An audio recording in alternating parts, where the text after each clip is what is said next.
Hello friends and dear students, आज हम discuss करेंगे major extra and intracellular electrolytes का पार्ट 2, जहां हम डिफरेंट फिजियोलॉजिकल आयंस और उनके फंक्शंस को आसान तरीके से समझने की कोशिश करेंगे।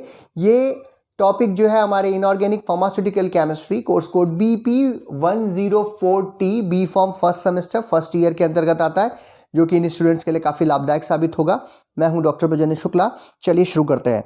सबसे पहले हम बात करेंगे इलेक्ट्रोलाइट्स क्या हैं। जैसा कि हमने पिछले वीडियो में डिस्कस किया था, उसका एक रिकैप ले लेते हैं कि हमारे शरीर के एक्स्ट्रासेलुलर फ्लूइड में और इंट्रासेलुलर फ्लूइड में ढेर सारे आयंस पाए जाते हैं। और इलेक्ट्रोलाइट्स हम उन सब्सटेंस को कहते हैं जब उन्हें हम वाटर में डिसॉल्व करते हैं तो उनके मॉलिक्यूल्स हमको आयंस जो है वो प्रदान करते हैं। यानी वो सब्सटेंस जिनके मॉलिक्यूल्स वाटर में या एक्वस सोल्यूशन के अंदर जाने पर अपने आयंस में डिसोसिएट हो जाते हैं, उन्हें हम इलेक्ट्रोलाइट्स कहते हैं। ये इलेक्ट्रोलाइट इलेक्ट्रिसिटी को भी प्रोवाइड करने में मदद करते हैं, जैसा कि केमिस्ट्री में इसकी डेफिनेशन है। अब जब भी कोई सब्सटेंस जो है वो डिसोसिएट होता है आयनिक फॉर्म में, तो दो तरीके के आयंस वो देता है। एक हमें देता है पॉजिटिवली चार्ज आयन, दूसरे में मिलते हैं negatively charge ion. Positively charge ion को हम कैटायंस के नाम से भी जानते हैं, जबकि निगेटिवली चार्ज आयंस को हम एनायंस के नाम से जानते हैं, जैसा कि हम सबको मालूम भी है। हमारे शरीर में जो प्राइमरी इलेक्ट्रोलाइट्स हैं जो कि टूटते हैं और टूट करके डिफरेंट प्राइमरी आयंस, जिन्हें हम लोग फिजियोलॉजिकल आयंस भी कह सकते हैं, वो आयंस हमें प्राप्त होते हैं। जो आयंस हमारे शरीर के लिए बहुत आवश्यक हैं वो आयंस हैं जैसे कि sodium ions, calcium ion, chloride ion, phosphate ion, potassium ion, bicarbonate ion, ETC। और ये तो मेजर आयंस हैं, बट इनके साथ ही साथ और भी आयंस हैं जैसे कि आपके sulphate ion, magnesium ion, iron ion. ये सब कुछ जो है वो हमारे शरीर के अंदर पाए जाते हैं as a form of physiological ions, जो कि हमारे शरीर की ढेर सारी एक्शंस में या वहाँ पे जो मेटाबॉलिज्म इत्यादि हैं उसमें मदद करते हैं। अब बात करते हैं तो फिजियोलॉजिकल आयन क्या, अगर इसकी डेफिनेशन देखी जाए तो फिजियोलॉजिकल आयन अपने नाम से ही बता रहा है कि वो आयंस जो हमारे शरीर के या ह्यूमन बॉडी के फिजियोलॉजी में मदद करते हैं, उन्हीं को हम क्या कहेंगे, फिजियोलॉजिकल आयंस कहेंगे। ये आयंस जो है वो नॉर्मल फिजियोलॉजी है हमारे किसी शरीर के कोई पार्ट की, उसको मेंटेन करने में या उसके फिजियोलॉजी को अच्छे तरीके से होने में मदद करते हैं। जैसे अगर एग्जांपल लें तो पिछले टर्न पे हमने इलेक्ट्रोलाइट्स या फिजियोलॉजिकल आयंस के फंक्शंस को एक बड़े शॉर्ट तरीके से देखा था, जैसे ऑस्मोटिक रेगुलेशन को बनाना, ऑस्मोटिक प्रेशर को मेंटेन करना, ATPs का प्रोडक्शन करना, metabolism of carbohydrate and other जो ऑर्गेनिक मॉलिक्यूल्स हैं उनका मेटाबॉलिज्म करना, कार्डियक रिदम इत्यादि बनाकर रखना, एक्शन पोटेंशियल जनरेट करना, न्यूरोमस्कुलर ट्रांसमिशन इत्यादि में मदद करना। ये सारे काम जो हैं वो हमारे फिजियोलॉजिकल आयंस की मदद से ही होते हैं। और इसीलिए हम इन्हें क्या कह रहे हैं, क्योंकि ये फिजियोलॉजी का पार्ट है, इसीलिए इसे हम क्या कहेंगे, फिजियोलॉजिकल आयन बोलेंगे। ये फिजियोलॉजिकल आयंस जो होते हैं वो डायरेक्टली, कई बार डायरेक्टली अपना एक्शन शो कर रहे होते हैं। जैसे हमने सोडियम पोटेशियम ATPase पंप की बात की थी, तो हमने देखा कि जो सोडियम आयन है, पोटेशियम आयन है, हम डायरेक्टली अटैच है इस पंप में एक जगह से दूसरी जगह ट्रांसफर कराने में। और कई बार इनडायरेक्टली भी ये आयंस जो है वो एसोसिएटेड होते हैं, अपना काम कर रहे होते हैं और हमें सामने से दिखाई नहीं देता कि हाँ इनकी ज़रूरत है, लेकिन वो वहाँ पे होते हैं। जैसे कि कैल्शियम चैनल आयंस होते हैं, कैल्शियम आयन चैनल्स होते हैं, जहाँ से जो डिफरेंट बायोमोलिक्यूल्स के ट्रांसफ्यूजन में वो मदद करते हैं। तो ये इनडायरेक्टली एक्शन हो गया, कई बार डायरेक्टली, कई बार इनडायरेक्टली, दोनों तरीके से ये आयंस हमारे फिजियोलॉजी और फंक्शंस को, शरीर के फंक्शंस को मेंटेन करते हैं या रेगुलेट करते हैं। मेजर जो फिजियोलॉजिकल आयंस हैं उनका हम नाम अगर देखा जाए तो वो हमें देखने को मिलते हैं। सोडियम आयन है, क्लोराइड आयन है, पोटेशियम आयन है, कैल्शियम आयन है, बाइकार्बोनेट आयन है, फॉस्फेट आयंस हैं। ये सब जो है आपके मेजर फिजियोलॉजिकल आयंस के अंतर्गत आते हैं। अब हम इन्हीं फिजियोलॉजिकल आयंस जो है, मेजर फिजियोलॉजिकल आयंस, इनके फंक्शंस को एक एक करके देखने की कोशिश करेंगे। तो जो सबसे इंपॉर्टेंट है हमारा सबसे पहला है that is sodium ion. Sodium ion जो है, अच्छा एक चीज़ ज़रूरी है कि जितने भी फिजियोलॉजिकल आयंस हैं वो एक्स्ट्रा सेलुलर या इंट्रा सेलुलर में जो ज़्यादातर पाए जा रहे हैं उन्हीं के बारे में बात करेंगे। तो 6 हैं आपके, सोडियम है, पोटेशियम है, कैल्शियम है, क्लोराइड है, फॉस्फेट है और बाइकार्बोनेट आयन है, जो कि एक्स्ट्रा सेलुलर और इंट्रासेलुलर फ्लूइड्स में पाए जाते हैं। जैसा कि हमने पिछले टर्न पे बात किया था, व्हाट इज एक्स्ट्रा सेलुलर, जो कि सेल के बाहर है, इंट्रासेलुलर जो कि सेल के अंदर है। तो ये आयंस का कंसंट्रेशन कुछ का एक्स्ट्रा सेलुलर में ज़्यादा होगा, कुछ का इंट्रा सेलुलर में। तो जो हमारा सोडियम है वो एक्स्ट्रा सेलुलर फ्लूइड का मेजर कैटायन है, क्योंकि ये प्लस आयन है, इसकी आयन है, तो इसी वजह से प्लस चार्ज है, इसीलिए इसे हम क्या बोलते हैं, कैटायन। और ये एक्स्ट्रा सेलुलर फ्लूइड में ज़्यादा पाया जाता है, इंट्रा सेलुलर फ्लूइड में कम पाया जाता है, इसीलिए हम लोग इसे major cation of extra cellular fluid बोल रहे होते हैं। अगर इसकी कंसंट्रेशन की बात करें तो एक्स्ट्रा सेलुलर फ्लूइड में 142 मिली इक्विवेलेंट पर लीटर इसकी कंसंट्रेशन होती है, जबकि इंट्रा सेलुलर फ्लूइड में ये करीब 10 मिली इक्विवेलेंट पर लीटर में पाया जाता है। इसके सोर्सेज की बात करें, क्योंकि ज़्यादातर आयंस जैसे बाइकार्बोनेट को तो छोड़ दीजिए, लेकिन ज़्यादातर चीज़ें हमें अपने भोजन से ही लेनी पड़ती हैं। तो हमारा जो भोजन है उसमें जो सॉल्ट है, जो कॉमन सॉल्ट हम खाते हैं या जो टेबल सॉल्ट हम लेते हैं, मिल्क है, जो दूध है, आपका सी फूड्स हैं, बेकिंग सोडा है, इन सभी जगहों से सोडियम मिलता है। कई लोग कहेंगे दूध में नहीं मिलता, बट दूध जो होता है वो हल्का सा, अगर आपने कभी कच्चा दूध लें तो उसमें थोड़ा सा आपको नमकीन टेस्ट आता है, that due to the presence of that sodium also. तो सोडियम जो है वो हमें दूध इत्यादि, सोडियम पोटेशियम सभी कुछ जो है दूध में पाया जाता है। Next is the function of the sodium ion. Sodium ion जो है वो काफ़ी इंपॉर्टेंट, जो हमने अभी अभी देखा कि वो एक इंपॉर्टेंट एक्स्ट्रा सेलुलर आयन है। तो ये बहुत सारे कामों को मदद करता है। सबसे पहला इसका काम है कि ये नर्व इम्पल्सेस के कंडक्शन और उनके जनरेशन और उसके ट्रांसमिशन में मदद करता है, एक्शन पोटेंशियल को बना करके। दूसरा, ऑस्मोटिक बैलेंस, हमारे शरीर का जो ऑस्मोटिक प्रेशर है एक्स्ट्रा सेलुलर फ्लूइड्स के और इंट्रा सेलुलर फ्लूइड में, या एक जगह से दूसरी जगह जो मोटिबिलिटी है ऑफ द वाटर मॉलिक्यूल, उसको बनाए रखने में मदद करता है। नेक्स्ट बात करें तो ये बॉडी फ्लूइड का जो लेवल है, जैसे अभी हमने कहा, अगर ऑस्मोटिक बैलेंस को या ऑस्मोटिक प्रेशर को मेंटेन कर रहा है तो अपने आप ही जो फ्लूइड के लेवल्स हैं उनको भी क्या करेगा, डिफरेंट कंपार्टमेंट्स में, फ्लूइड कंपार्टमेंट्स में मेंटेन करने में मदद करेगा। नेक्स्ट है ये हमारा ट्रांसफ़र ऑफ डिफरेंट मॉलिक्यूल्स को करने में मदद करता है। जैसे सिंपल मैंने पहले कहा कि पोटेशियम के साथ मिल करके ये एक पंप बनाता है। एक जो हमारा आप कह सकते हैं कि एंजाइम भी यहाँ पे लग रहा है, एटीपीएज एंजाइम, उसके प्रेजेंस में सोडियम पोटेशियम पंप का जनरेशन करता है। जनरली इसे हम सोडियम पंप भी बोल सकते हैं, जिसकी मदद से ये एक सेल से दूसरे सेल के बीच में ट्रांसपोर्टेशन इत्यादि को मदद करता है या शिफ्ट कराने की कोशिश करता है, शिफ्टिंग इत्यादि कराता है। एसिड बेस बैलेंस भी मेंटेन करता है हमारा sodium ion with the combination of other ions, जैसे कि हमारा क्लोराइड आयन है, बाइकार्बोनेट आयन है, इनके प्रेजेंस में सोडियम ये जो है, देखिए एक तरफ से एक सेल से, मतलब मान लीजिए एक्स्ट्रा सेलुलर फ्लूइड से इंट्रा सेलुलर फ्लूइड या इंट्रा सेलुलर फ्लूइड से एक्स्ट्रा सेलुलर फ्लूइड में किसी आयन को ट्रांसफर कराना है, खास करके क्लोराइड आयन को या बाइकार्बोनेट आयन को, तो सोडियम और पोटेशियम जो है यहाँ पर अपना हेल्प करने की कोशिश करते हैं। जब आप इनकी रिएक्शंस देखते हैं, कंप्लीट रिएक्शंस, तो आपको वहाँ पर सोडियम और पोटेशियम आयंस जो है वो जनरली दिखाई देते हैं, क्योंकि ये एक्स्ट्रा सेलुलर पाया जाता है हमारा sodium ion, and potassium ion जो है वो इंट्रा सेलुलर होता है। तो मेंटेनेंस करने के लिए टोटल जो कैटायन और एनायन का कह सकते हैं रेशियो है एक्स्ट्रा सेलुलर फ्लूइड में या इंट्रा सेलुलर फ्लूइड में, वो मेंटेन करते हुए ही अपना एक्शन शो कराते हैं। अब बात करते हैं कुछ प्रॉब्लम भी कुछ एसोसिएटेड है, जैसे कि हाइपोनेट्रीमिया।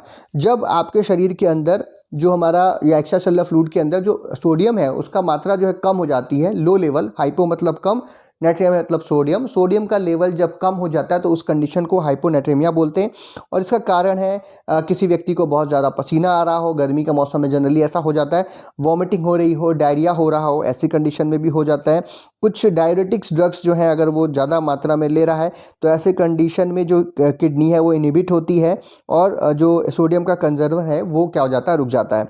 कुछ और केसेस हैं, जैसे कि हाँ, एक चीज़ है एल्डोस्टेरोन। एल्डोस्टेरोन एक ऐसा हार्मोन है जो कि सोडियम पोटेशियम के लेवल को रेगुलेट करता है कि कहीं वो कम ना हो जाए, मतलब उसको बना करके रखता है। अगर एडिशन डिसीज़ हो जाए, एडिशन डिसीज़ में एल्डोस्टेरोन का सिक्रीशन कम हो जाता है, तो ऐसी कंडीशन में रेगुलेशन ऑफ जो सोडियम है वो भी कम हो जाता है, जिसकी वजह से हाइपोनेट्रीमिया की कंडीशन आ सकती है। दूसरा है हमारा हाइपरनेट्रीमिया। ये कंडीशन कहलाती है जब आपके शरीर के अंदर सोडियम आयन की मात्रा जो है वो ज़रूरत से ज़्यादा हो जाए या लेवल से ज़्यादा बढ़ जाए, तब ऐसे कंडीशन को हाइपरनेट्रीमिया बोलते हैं।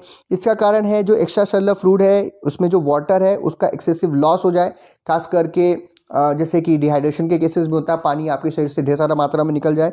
दूसरा जो है एडीएच की डेफिशिएंसी हो सकती है, उसकी वजह से भी ऐसा होता है।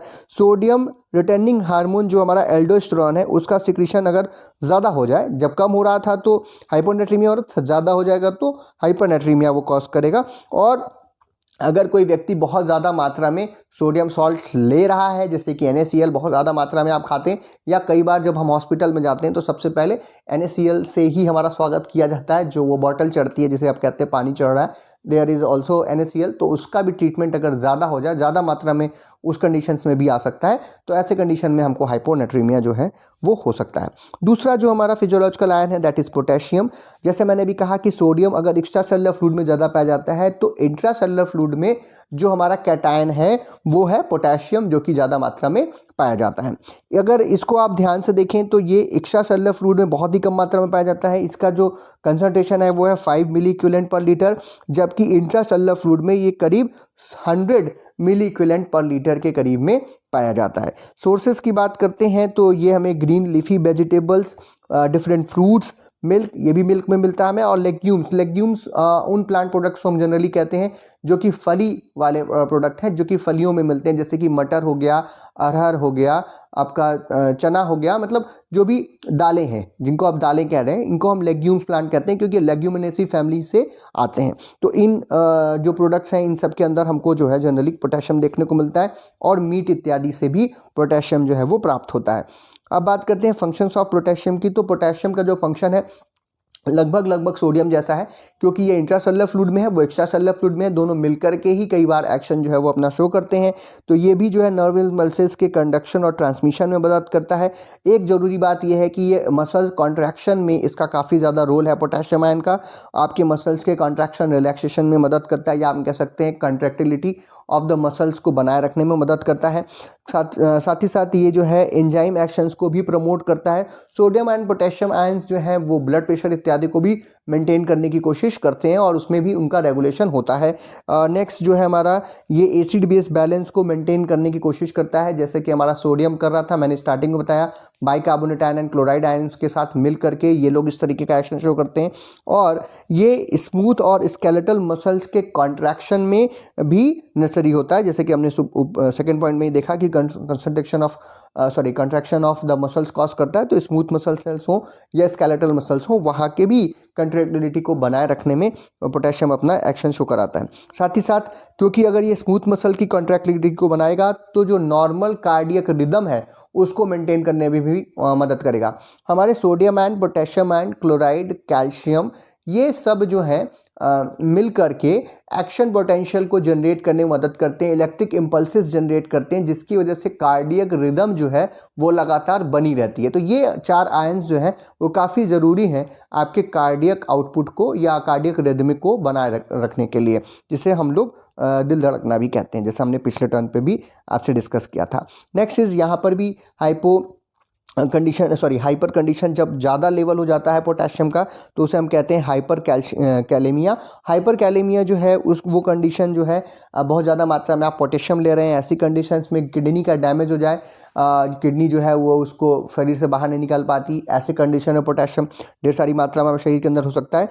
या फिर कार्डियक अरेदमिया, जब ये ऐसा होता है तो आपको कार्डियक अरेदमिया हो जाती है, आपका कार्डियक जो इम्पल्सेस हैं वो सही से नहीं हो रही, जिसके से जो हार्ट है वो सही तरीके से काम नहीं करता, उस रिदम में काम नहीं करता जिस रिदम में उसको कार्य करना है। और अगर ये ज़्यादा हो जाए तो फिर बहुत ज़्यादा हो जाए तो कार्डियक अरेस्ट भी हो सकता है बाय द फाइब्रिलेशन। कम होने की जो कंडीशन होती है जहाँ पे आपके शरीर के अंदर पोटेशियम लो लेवल में होता है उसे हम हाइपोकैलेमिया बोलते हैं, और ये जो कंडीशन है वो होती है due to the high vomiting, diarrhea, जलने की कंडीशन में, डायबिटीज़ में, कई बार डायबिटिक जो शॉक होता है जिसे डायबिटिक कोमा कहते हैं, ऐसे कंडीशंस में एल्कलॉसिस हो जाए, आपके शरीर में मेटाबॉलिक एल्कलॉसिस यानी कि बेसिक चीज़ों का या एल्कलाइन चीज़ों की मात्रा बढ़ने लगती है उस कंडीशन में भी, या फिर कुछ ड्रग्स हैं जैसे कि थायजाइड डायबिटिक्स जो ड्रग्स होती हैं उनके ओवर यूज़ की वजह से भी हाइपोकैलेमिया जो है वो हो सकता है।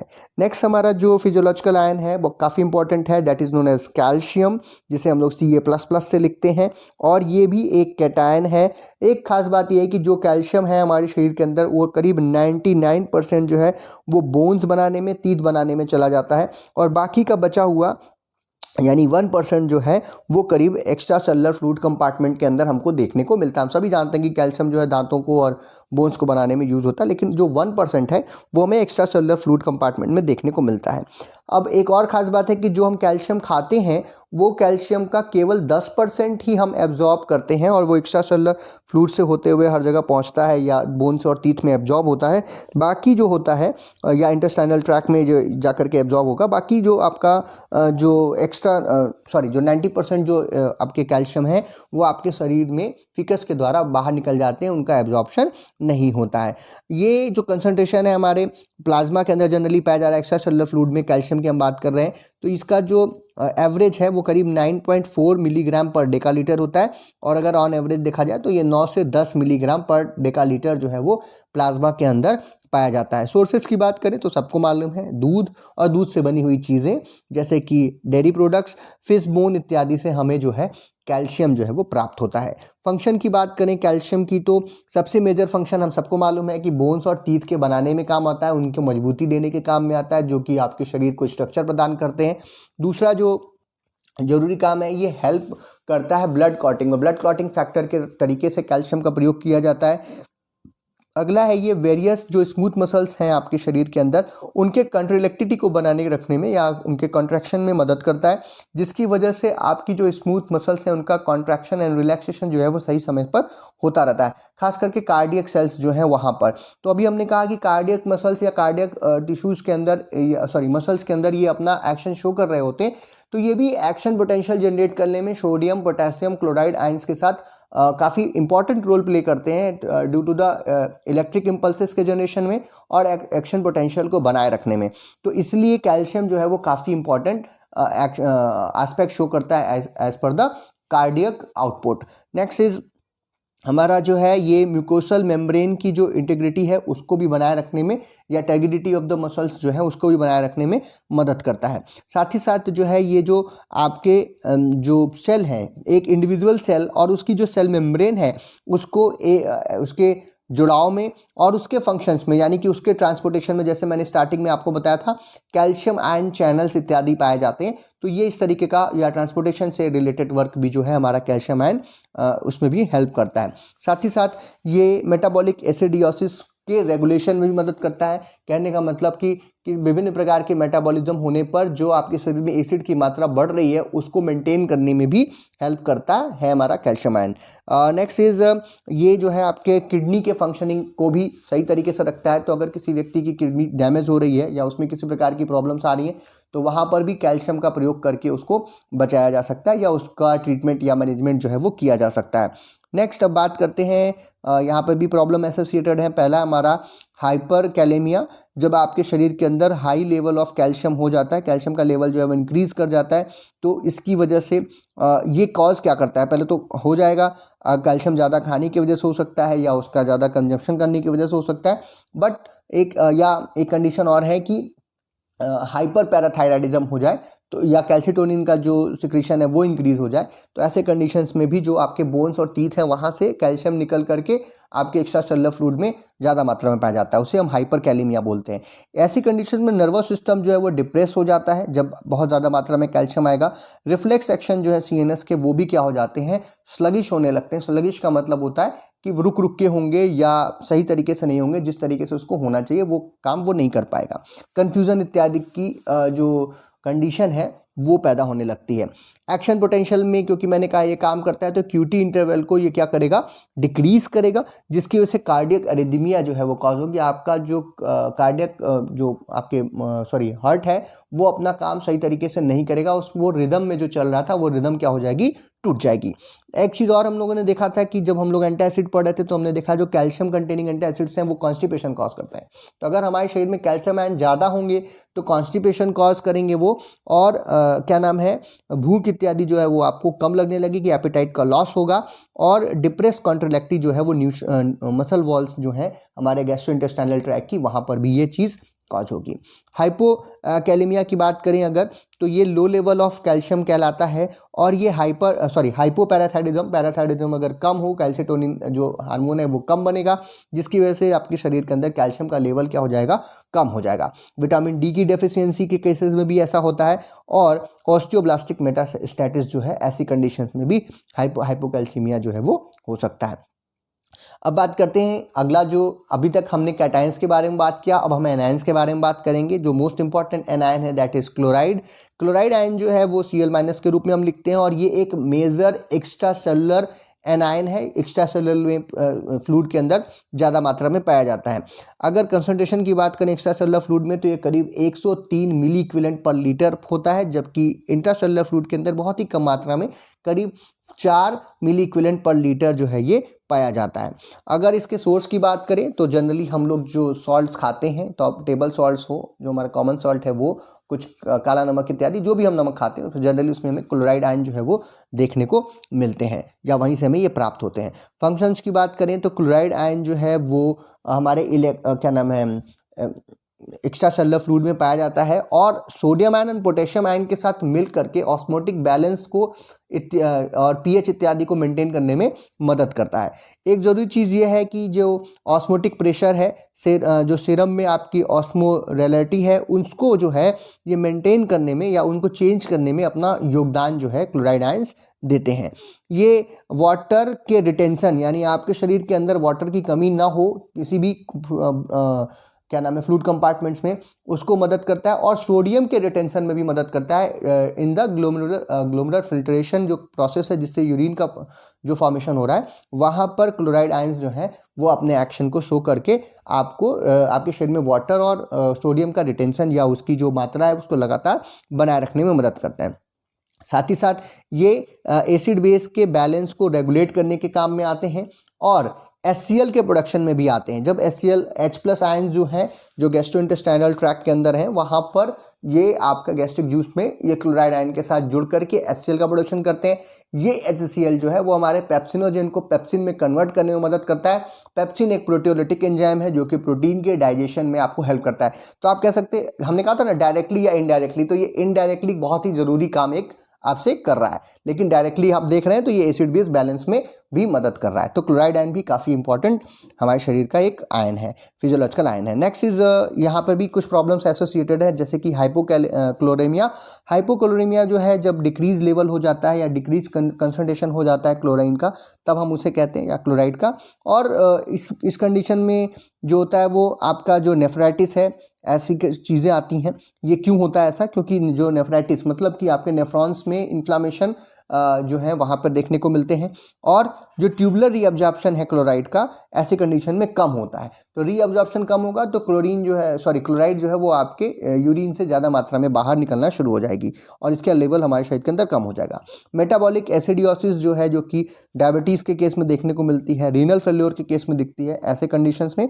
और अगर ज़्यादा समय तक या ज़्यादा देर तक या ज़्यादा बार अगर वोमिटिंग होती है, तो ऐसे कंडीशंस में भी हाइपोकैलेमिया जो है वो हो जाता है। हाइपर कोलेरेमिया की बात करें तो ये इंक्रीज लेवल है ऑफ द क्लोराइड, और ये डिहाइड्रेशन की वजह से या फिर डिक्रीज रीनल ब्लड फ्लो की वजह से, जो कि जनरली कंजस्टिव हार्ट फेल्योर यानी कि CHF के केसेस में देखने को मिलता है, या फिर अगर बहुत ज़्यादा मात्रा में हम लोग नमक इत्यादि खा रहे हैं तो वहाँ से भी क्लोराइड आयन, जैसे सोडियम आयन बढ़ रहा है तो क्लोराइड आयन भी अपने आप क्या हो जाएगा, बढ़ जाएगा, क्योंकि हम NaCl एज ए इलेक्ट्रोलाइट खाते हैं, वो Na+ और Cl- में टूटेगा, दोनों की मात्रा बढ़ती है। तो अगर हम ज़्यादा सॉल्ट इनटेक ले रहे हैं तो भी जो है क्लोराइड की मात्रा हमारे शरीर के अंदर बढ़ जाती है।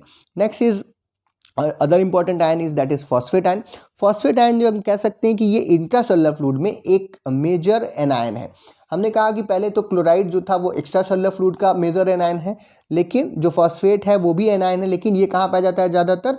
ये हमें इंट्रासेलुलर फ्लूइड कंपार्टमेंट के अंदर ज़्यादा देखने को मिलता है। प्लाज्मा के अंदर अगर इसको देखा जाए तो ये 2 तरीके के फॉर्म में हमें देखने को मिलता है। पहला है हमारा HPO4- और दूसरा H2PO4-। और इन दोनों को भी अगर इसका कंसंट्रेशन देखें तो ये जो HPO4- है वो 1.05 मिली मोल पर लीटर, जबकि H2PO4- जो है वो 0.26 मिली मोल पर लीटर पाया जाता है। ये दोनों एक दूसरे में चेंज होते हैं।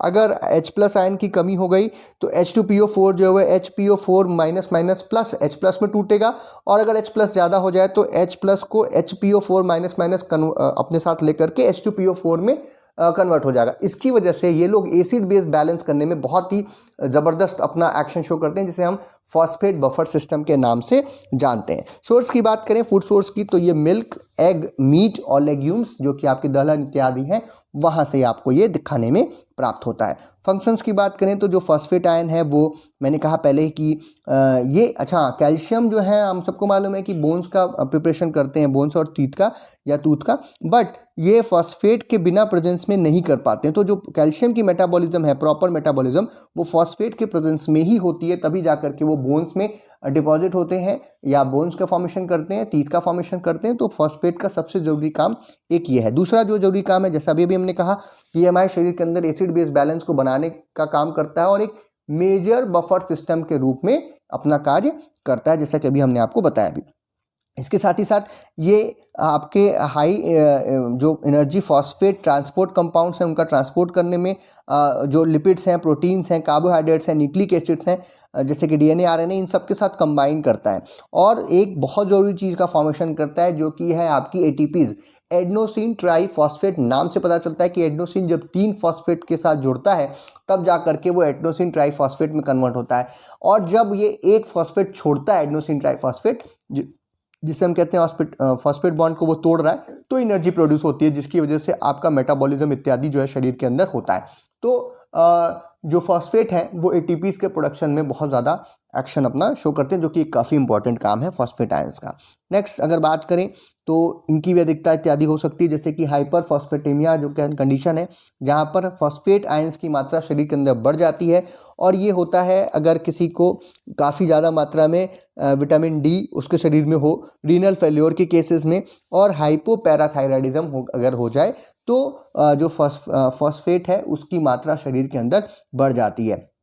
हाइपोफॉस्फेटेमिया जैसे इसका उल्टा कर दीजिए, विटामिन डी की डेफिशिएंसी हो जाए, हाइपर पैराथायराइडिज्म हो जाए, यानी पैराथायराइड ग्लैंड जो है वो ज़्यादा मात्रा में सिक्रीशन करे कैल्सिटोनिन इत्यादि का, और या फिर कोई व्यक्ति ज़्यादा लंबे समय तक जो हमारा एक एंटासिड है, that is aluminium containing antacid, खास करके एल्युमिनियम हाइड्रोक्साइड जेल इत्यादि को काफ़ी लंबे समय तक अगर लेता रहता है तो उसके शरीर में भी फॉस्फेट की जो होती है वो कमी हो जाती है। Next and last but not the least, सबसे इंपॉर्टेंट, ये भी एक बहुत इंपॉर्टेंट आयन है, और ये एक हमारा ऐसा एनायन है जो कि हमारे शरीर में जनरली हमें भोजन से आवश्यकता नहीं, कुछ जगहों पे आपको मिलेगा कि सोर्स के रूप में हम इसे जैसे वो खाते हैं, क्या बोलते हैं, बेकिंग सोडा इत्यादि, वहाँ से आप इसे प्राप्त कर ले रहे हैं, लेकिन बेसिकली ये जो बाइकार्बोनेट आयन है ये सेकेंड मोस्ट इम्पॉर्टेंट एनायन है हमारे एक्स्ट्रासेलुलर फ्लूइड में। क्लोराइड के बाद, क्लोराइड पहला था, दूसरे नंबर पे कौन आता है, हमारा बाइकार्बोनेट आयन, और ये हमारे शरीर खुद ही बना रहा है। कहाँ से बनेगा, जब भी हम सेलुलर रिस्पायरेशन करते हैं तो हर सेल के अंदर क्या बनता है, carbon dioxide. That carbon dioxide diffuse होता है कहाँ पे, प्लाज्मा में या एक्स्ट्रासेलुलर फ्लूइड में, और वहाँ पर जो वाटर प्रेजेंट है H2O, वो वाटर और ये CO2 ये आपस में जुड़ते हैं, कार्बन डाइऑक्साइड एंड वाटर, और जिसकी वजह से आपको बाइकार्बोनिक एसिड जो है, कार्बोनिक एसिड सॉरी, बनता है, दैट इज H2CO3। और जब ये टूटता है, वापस से टूटेगा H+ और HCO3- में, ठीक है। तो ये बाइकार्बोनेट आयन कहाँ से बन रहा है, कार्बन डाइऑक्साइड और वाटर से हमारे एक्स्ट्रासेलुलर फ्लूइड के अंदर ही बनता है। अगर इसकी कंसंट्रेशन की बात करें तो एक्स्ट्रासेलुलर जो कंसंट्रेशन है बाइकार्बोनेट आयन का वो करीब 24 मिली इक्विवेलेंट पर लीटर जो है वो देखने को मिलता है, जबकि इंट्रासेलुलर यानी कि सेल के अंदर का जो फ्लूइड है वहाँ पर बाइकार्बोनेट आयन वो 8 मिली इक्विवेलेंट पर लीटर के रूप में या इस कंसंट्रेशन में हमें प्राप्त होता है। फंक्शंस की बात करें तो ये एक बहुत ही बड़ा, या कह सकते हैं सबसे इम्पॉर्टेंट बफर सिस्टम है हमारे शरीर का, जहाँ पर HCO3- जब भी हमारे शरीर के अंदर H+ आयन बढ़ते हैं, यानी कि H+ आयन को हम कह सकते हैं it is a strong acid, तो HCO3- उसको कन्वर्ट करता है H2CO3 में। H2CO3 जो आपका कार्बोनिक एसिड है वो क्या है, एक हमारा वीक एसिड है, तो स्ट्रॉन्ग एसिड को वीक एसिड में कन्वर्ट कर देता है। जब भी H+ आयन की मात्रा की कमी होती है या बेसिक मात्रा चीज़ें बढ़ने लगती हैं, एल्कलाइन बढ़ने लगता है, तो ऐसे कंडीशन में H2CO3 जो है वो वापस से टूटता है H+ और HCO3- में, और H+ आयन की जो कमी हो रही थी वो क्या हो जाती है, पूरी हो जाती है। तो इस तरीके से ये काफ़ी अच्छा एक बफर सिस्टम के तरीके से काम करता है एक्स्ट्रासेलुलरली। एक्स्ट्रा एसिड जो H+ आयंस हैं उनको न्यूट्रलाइज करने के काम में आता है, और एसिड बेस बैलेंस को शरीर के अंदर, जो हमने कहा था आपसे कि जो pH है हमारे शरीर का, इट इज 7.4, अगर एकदम एग्जैक्टली बोले तो इट इज 7.38 से 7.42, इस रेंज को मेंटेन करने का सबसे बड़ा श्रेय जो है वो हमारे बाइकार्बोनेट बफर सिस्टम को जाता है। इसके साथ ही साथ ये हाइड्रोजन आयन को शोक करने के लिए, उसको पकड़ने के लिए भी इसका प्रयोग करते हैं हम लोग। और एक ऐसा आप देख सकते हैं कि एक हाइड्रोजन आयन के लिए 20 बाइकार्बोनेट आयंस जो है वो रिलीज होते हैं, ताकि जो एसिड बेस बैलेंस है हमारे शरीर का वो लगातार क्या रहे, बना रहे। तो ये बहुत ही मेजर फंक्शन जो है बाइकार्बोनेट आयन करता है। तो ये था आज का हमारा टॉपिक, जहाँ पे हमने फिजियोलॉजिकल आयंस और उनके मेजर फिजियोलॉजिकल आयंस और उनके फंक्शंस को समझना, और क्योंकि आपके सिलेबस में है तो उसको समझा। और बड़ा ही सिंपल सा टॉपिक है, क्योंकि हम सभी लोग इन आयंस को पहले से ही जानते हैं। इनके काम हमने कहीं ना कहीं से ज़रूर सुन रखे हैं कि कैल्शियम क्या करता है, सोडियम क्या करता है, बस उसको एक एग्जैक्ट फॉर्मेट में लिख करके और आपको अच्छे नंबर जो है आप इसमें प्राप्त कर सकते हैं। एक चीज़ और हमें कहना चाहूँगा कि अगर ये इससे रिलेटेड कोई प्रश्न हो आपके, कोई सजेशंस हो, तो आप कमेंट बॉक्स में लिख सकते हैं, उसको हम आंसर करने की कोशिश करेंगे। हमने भी कुछ ही दिन पहले एक अपना एप्लीकेशन, मोबाइल एप्लीकेशन लॉन्च किया है, जो कि आपको doctor PKS, doctor MPS classes के नाम से वहाँ मिल जाएगा गूगल प्ले स्टोर पे। आप वहाँ से डाउनलोड कर सकते हैं, एक बार उसको चलाइए, देखिए। अगर उसमें कोई आपको कमी समझ में आती है तो वो आप हमें बता सकते हैं। हम उस पर रेगुलरली कोर्स जो है वो अपडेट कर रहे हैं, और उसका जो लिंक है वो भी आपको डिस्क्रिप्शन में मिल जाएगा। आप वहाँ से सीधे उसको डाउनलोड कर सकते हैं। अगर आपको वीडियो पसंद आया तो इसे लाइक कीजिए, अपने फ्रेंड्स में शेयर कीजिए। चैनल पर नए हो तो चैनल को सब्सक्राइब कीजिए। वीडियो को देखने के लिए बहुत बहुत धन्यवाद।